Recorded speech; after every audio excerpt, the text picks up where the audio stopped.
Assalamualaikum warahmatullahi wabarakatuh. Perkenalkan nama saya Ibrahim Fadli Alessandro dengan NIM 021 dari kelas Sains 23G. Ini saya akan menjawab pertanyaan UTS Pendidikan Pancasila melalui PPT dan lisan saya. Soal pertama itu jelaskan makna Pancasila sebagai pandangan hidup bangsa Indonesia dan beri contoh implementasinya. Pancasila secara harfiah berarti 5 prinsip atau 5 dasar.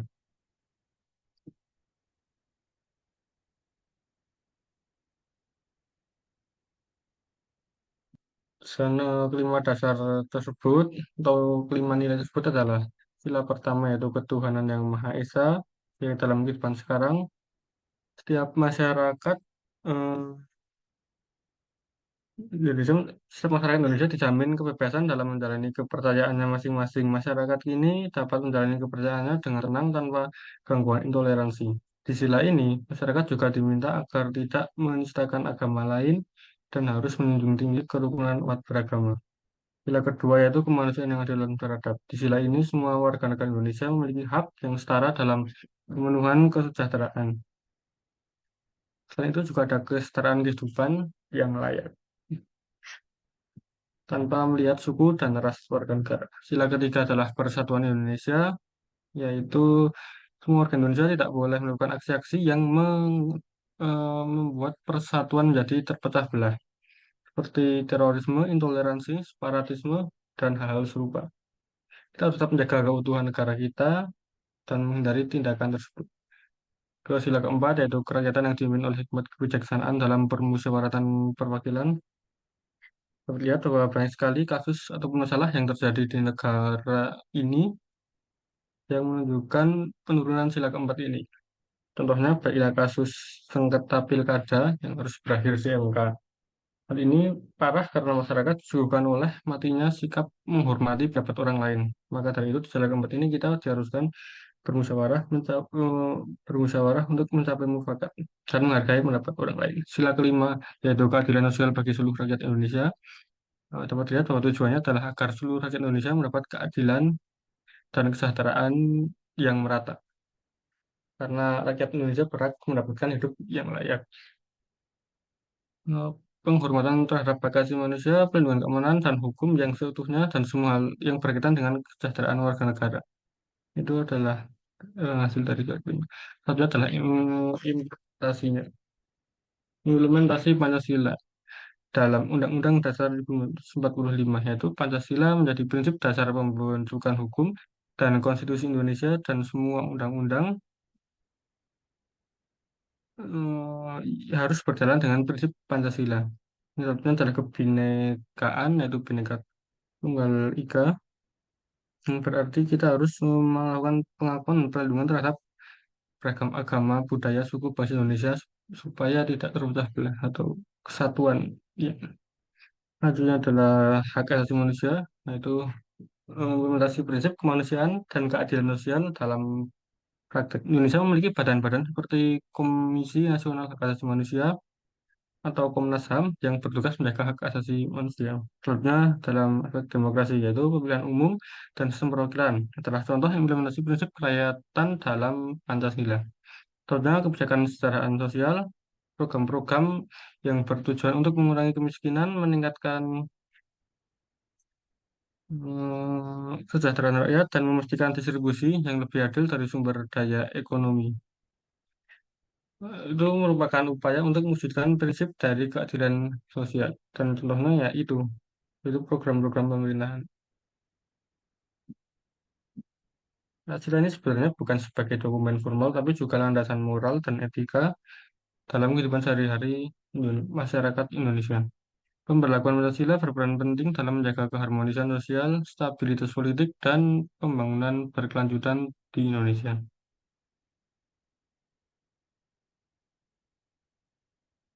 Selanjutnya nomor dua, yaitu sejarah mencatat bahwa Belanda menguasai Indonesia kurang lebih 3,5 abad. Sebenarnya sudah banyak perjuangan yang dilakukan bangsa Indonesia untuk mengusir penjajah dari bumi Nusantara. Namun perjuangannya tersebut tidak berhasil. Terus jelaskan apa yang menyebabkan perjuangan bangsa Indonesia tidak berhasil. Perjuangan melawan penjajah Belanda di Indonesia adalah proses panjang yang berlangsung selama beberapa abad. Meskipun akhirnya mencapai kemerdekaan pada 1945, perjuangan ini penuh dengan tantangan dan ketidakberhasilan. Dan penyebabnya yaitu ada salah satunya itu kekuatan militer Indonesia yang tidak setara dengan Belanda. Belanda memiliki unggulan militer yang signifikan pada awal perjuangan, yang tentunya dengan senjata yang modern dan dukungan logistik yang kuat. Sementara itu, perjuangan Indonesia dimulai dengan sumber daya yang terbatas dan seringkali bergantung pada senjata ringan metode gerilya.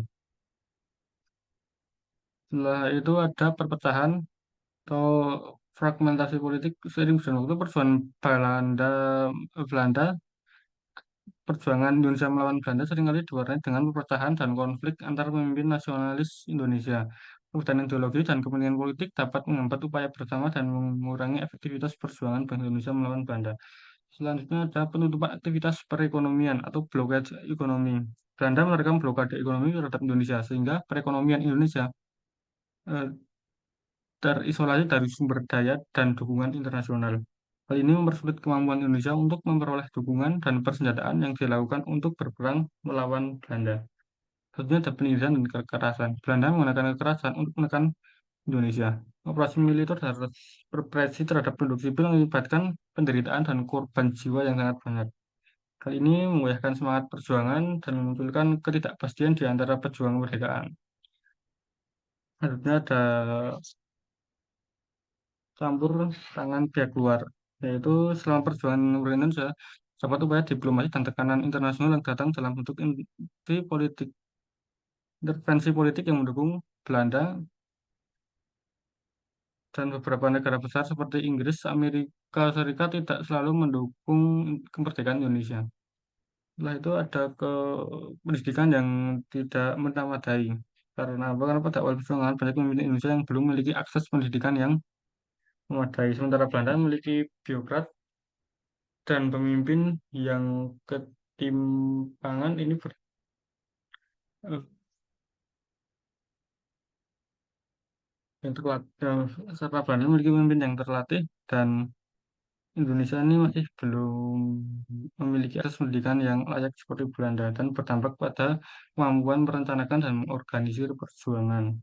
Setelah itu ada kurangnya pengalaman dalam perang militer. Sebagian besar pemimpin gerakan nasionalis Indonesia tidak mempunyai pengalaman dalam organisasi pertempuran dan militer. Hal ini dapat mengakibatkan kesalahan militer dan strategis yang menguntungkan Belanda karena Belanda lebih berpengalaman. Setelah itu ada janji Belanda.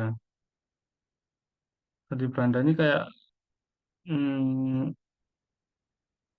orang Belanda mampu beradaptasi dengan perubahan dalam bulat. Mereka telah mengubah strategi dari waktu ke waktu dan berusaha meyakinkan masyarakat Indonesia dengan janji reformasi politik dan ekonomi. Seperti itu. Ketika itu setelah Pancasila berhasil dirumuskan, BPUPKI membentuk Panitia 9 dan bersidang pada tanggal 22 Juni 1945 yang pada akhirnya menghasilkan Piagam Jakarta. Namun Piagam Jakarta ini menuai pro dan kontra antara golongan nasionalis dan agamis. Coba ceritakan apa permasalahan yang menjadi pro dan kontra tersebut dan bagaimana solusi dari masalah tersebut. Dalam pengakuan kemerdekaan yang persoalan piagam pro itu ada pengakuan kemerdekaan Indonesia. Itu salah satu aspek piagam pro Jakarta telah mengakuan Belanda sing kemerdekaan Indonesia ini merupakan prestasi besar dalam dalam bentuk perjuangan Indonesia.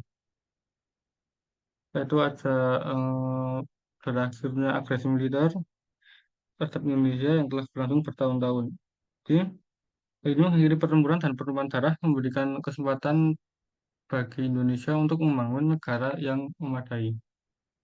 Yaitu ada pemulihan otonomi, yaitu mengalihkan kedaulatan kepada Indonesia atas sebagian besar wilayahnya kecuali Papua Barat. Setelah itu ada nasionalis. Nasionalis ini eh, jadi seperti kelompok nasionalis yang dipimpin oleh Soekarno dan Hatta memandang Piagam Jakarta sebagai sebuah langkah menuju kemerdekaan yang diinginkan. Mereka menilai perjanjian ini merupakan langkah positif dalam perjuangan mengakhiri penjajahan Belanda dan mencapai kemerdekaan penuh. Terusnya ada pengakuan internasional, yaitu Kamus Nasional Undang Piagam Jakarta sebagai undang-undang yang memberikan pengakuan oleh negara lain, yaitu secara internasional atas kemerdekaan Indonesia. Ini merupakan langkah penting juga, yaitu ada lagi mengakhiri kolonialisme, karena dianggap sebagai kemenangan besar perjuangan nasionalisme Indonesia.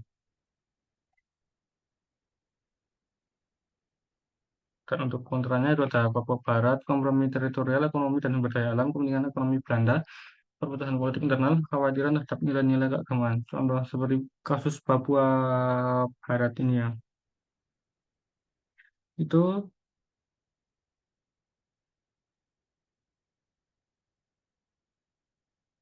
karena eh, berarti di bawah kekuasaan Belanda yang merupakan isu kontroversial.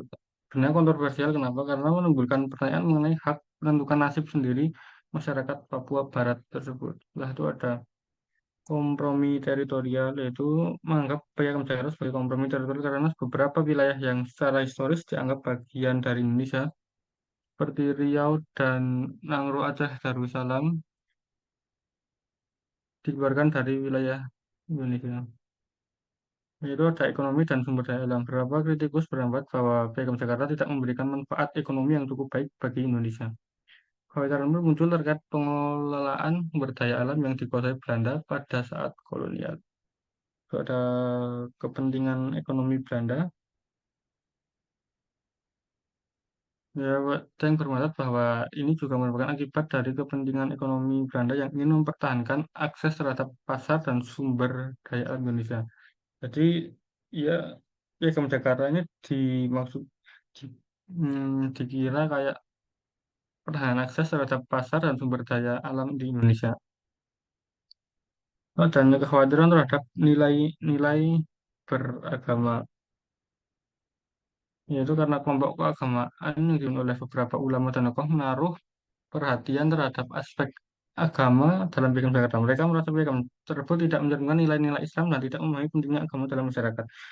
Dan kekhawatirannya itu beberapa kelompok agama itu bahwa perjanjian tersebut dapat membahayakan nilai-nilai dan hukum agama Islam. Mereka percaya bahwa Islam harus mendapat tempat yang lebih sentral di negara baru ini. Padahal di Indonesia ini kan terdapat agama selain Islam ya, kan? Ada Kristen, Buddha, Hindu, dan Konghucu. Tapi karena isi piagam Jakarta ini seperti bukan setara semua agama, jadi banyak kontroversi. Nah itu ada cara menyelesaikan masalahnya, yaitu dengan untuk mengatasi kelebihan dan kekurangan diadakan pertemuan dan diskusi yang menegangkan antara kedua belah pihak, yaitu kaum nasionalis dan umat beragama untuk mencari solusi. Hasilnya adalah penambahan sila pertama yang ketuhanan yang Maha Esa. Nah, karena emang agamanya tidak cuma Islam gitu.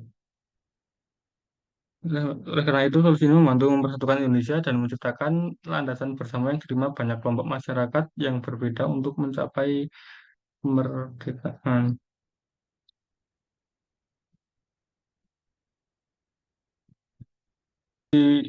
Dalam kontrak Piagam Jakarta ini, saat yang seperti tadi yaitu dialog dan negosiasi, terus itu ada pemberian otonomi khusus, setelah itu ada kesejahteraan dan pembangunan, itu mengembangkan kesejahteraan dan pembangunan yang merata seluruh masyarakat. Setelah itu eh, penyelesaian penyelesaian sengketa, lalu ada partisipasi masyarakat Papua dalam mengatasi hal kontra yaitu tentang Papua Barat.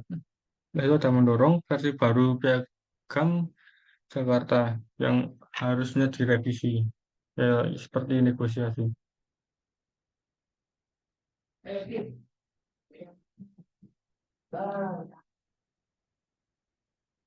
Nomor 4, jelaskan secara singkat proses terbentuknya nilai, norma, dan moral dalam masyarakat. Eh, Proses terbentuknya nilai, norma, dan moral dalam masyarakat dalam berbagai aspek. Dalam aspek sosialisasi, peran keluarga, pendidikan, agama, pengalaman pribadi, interaksi sosial, media massa, dan budaya, refleksi dan proses kognitif, dan perkembangan karakter. Dan apa sih itu nilai? Nilai adalah keyakinan prinsip atau standar yang dipegang oleh individu atau kelompok dalam masyarakat. Nilai terbentuk melalui pengaruh budaya, agama, pendidikan, pengalaman, dan interaksi sosial. Nilai mencerminkan apa yang dianggap baik atau buruk, benar atau salah dalam satu masyarakat. Dengan norma adalah aturan atau pedoman perilaku yang mengatur tindakan individu dalam masyarakat. Norma terbentuk panduan untuk menjaga tata krama sosial dan menjalani kehidupan yang berdampingan. Norma ini dapat berupa norma formal atau norma informal. Formal itu seperti undang-undang, sedangkan informal itu kayak sehari-hari, ritual sehari-hari seperti apa. Setelah itu ada moral atau etika, yaitu konsep tentang apa yang dianggap baik atau buruk secara moral oleh individu atau kelompok dalam masyarakat. Jadi kayak sebenarnya sering dikatakan sebagai apa ya, baik buruknya seorang itu loh. Seperti apa? Yang pertama ada aspek sosialisasi, yaitu kunci utama dalam proses ini. Ketika individu tumbuh, mereka terlibat dalam interaksi dengan keluarga, teman, sekolah, agama, media, dan masyarakat secara umum. Melalui interaksi ini, individu belajar tentang norma dan nilai-nilai yang berlaku dalam lingkungan masyarakat. Dan ada peran keluarga. Keluarga adalah lingkungan pertama di mana individu terpapar pada nilai-nilai norma sosial. Orang tua berperan penting dalam membentuk nilai pada anak melalui pengajaran, pengawasan, dan teladan yang diberikan orang tua oleh anak. Dan keluarga juga mengajarkan dasar-dasar etika dan moralitas. Pendidikan dalam aspek pendidikan atau pendidikan adalah sebenarnya sekolah yang mewajibkan siswa mempelajari tata krama, hak dan kewajiban serta nilai-nilai seperti kerja keras, kerjasama, dan integritas. Yaitu dalam agama, yaitu karena agama ini adalah sumber nilai dan etika yang penting di masyarakat. Hingga praktik yang diajarkan dan norma agama membantu membentuk sistem moral dan nilai individu. Jangan lupa itu dari pengalaman pribadi, karena pengalaman seseorang termasuk kegagalan, keberhasilan, dan peristiwa emosional juga mempengaruhi pembentukan nilai dan etika seorang. Seorang dalam membentuk nilai norma dan moral. Kemudian dalam interaksi sosial. Interaksi seperti dengan teman, tetangga, dan masyarakat juga sangat berperan penting dalam membentuk standar dan etika. Diskusi pola perilaku dan tekanan sosial dapat memengaruhi individu untuk mengadopsi norma dan nilai atau moral tertentu. Satu ada refleksi dan proses kognitif, yaitu karena sepanjang hidup individu secara aktif melakukan refleksi terhadap nilai, norma, dan etika yang diterimanya dari lingkungannya, mereka mungkin bertanya apakah nilai tersebut masih relevan atau perlu adanya perubahan. Yaitu ada perkembangan karakter, yaitu selama bertahun-tahun nilai norma dan etika yang dipelajari individu membentuk karakternya. Proses pembentukan nilai norma dan moral ini sangat sangat individu dan unik untuk setiap orang. Ini juga bisa berubah seiring berjalannya waktu dan pengalaman hidup. Nilai dan moral memainkan peran kunci dalam membantu perilaku individu dan interaksi sosial dan masyarakat sering memiliki peraturan dan hukum yang didasarkan pada norma-norma tersebut.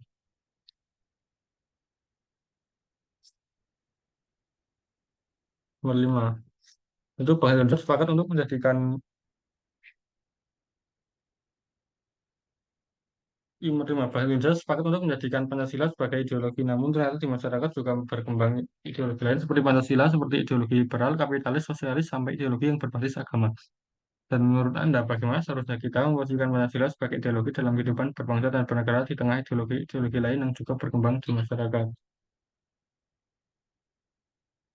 Dalam aspek ideologi,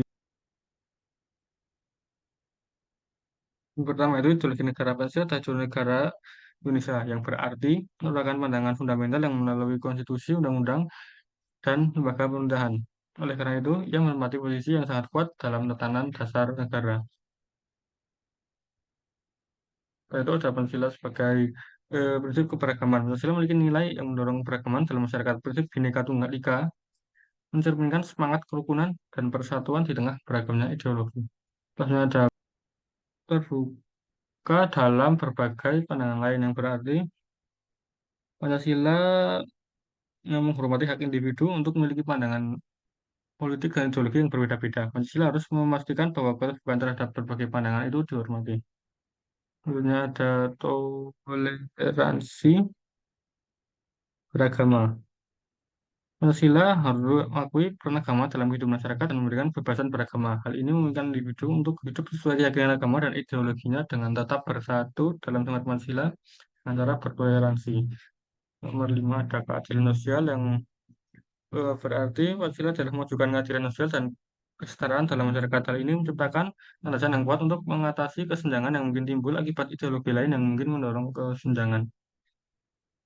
Ternyata pendidikan, peran pendidikan dalam Pancasila ini adalah kunci pemahaman dan penghormatan terhadap Pancasila. Pendidikan harus membantu masyarakat memahami nilai-nilai yang terdapat pada Pancasila dan bagaimana mereka menerapkan nilai-nilai tersebut dalam kehidupan sehari-hari, sehingga memerlukan pendidikan karena sangat peran dalam hal ini.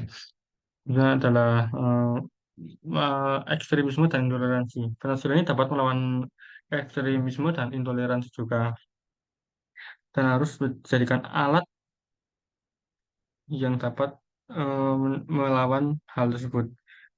Pendidikan dan dialog harus digunakan untuk meningkatkan toleransi dan harmoni. Dan itu adalah senjatanya, seperti senjata untuk melawan ekstremisme dan intoleransi, yaitu pendidikan dan toleransi harmoni. Lalu ada menghargai budaya lain atau bertoleransi, karena Pancasila ini kan me- seperti yang kita tahu Persatuan Indonesia. Atau ada toleransi budaya atau menghargai budaya lokal, Pancasila harus menghormati dan mengakui berbagai budaya lokal yang ada di Indonesia. Hal ini menciptakan lingkungan yang mendukung keragaman budaya dan ideologi yang ada di berbagai daerah. Pancasila ini sebenarnya adalah organisasi akar rumput inklusif yang mengedepankan keberagaman dalam masyarakat. Oleh karena itu, organisasi akar rumput inklusif yang mengedepankan keberagaman dalam masyarakat. Oleh karena itu, posisi Pancasila adalah sebagai ideologi negara yang memberikan dasar kesatuan, pluralisme, dan keadilan dalam lingkungan di mana ideologi lain juga dapat berkembang dengan adanya Pancasila. Ini merupakan prinsip yang penting untuk menjaga stabilitas dan persatuan yang ada di Indonesia di tengah keberagaman ideologi yang berbeda-beda. Terima kasih, sekian dari saya. Wassalamualaikum warahmatullahi wabarakatuh.